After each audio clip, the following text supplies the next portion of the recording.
रामपुर के पुरसुकून गांव में एक लावारिस घर खड़ा था। उसकी छत टूटी हुई थी और खिड़कियां इस तरह टूटी हुई थीं जैसे खोखली आंखें रात को घोर रही हों।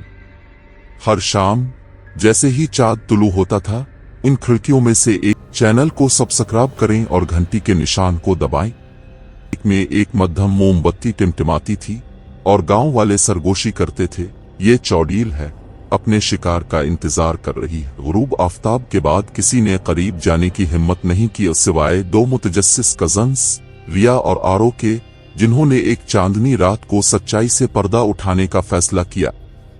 मोमबत्ती की मध्यम रोशनी में उन्होंने इसे देखा कि एक लंबी शख्सियत जिसके बाल इसके चेहरे पर गिर रहे थे।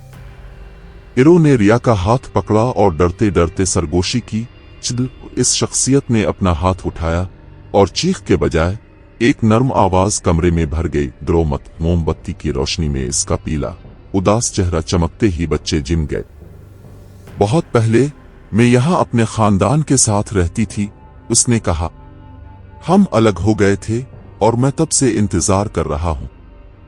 हर रात मैं ये मोमबत्ती जलाता हूँ ताकि वो घर वापसी का रास्ता तलाश कर सकें। इसके अल्फाज खामोशी में एक आह की तरह ठहरे हुए थे और उनकी आंखों के सामने इसकी शक्ल साए में मध्यम पड़ गई।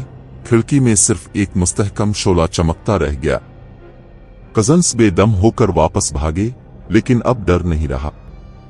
इस रात के बाद से उन्होंने गांव वालों को बताया कि ये कोई चौड़ील नहीं है, बल्कि एक मुहाफिज रूह है जिसने इसकी शमा को उम्मीद के साथ जला रखा है।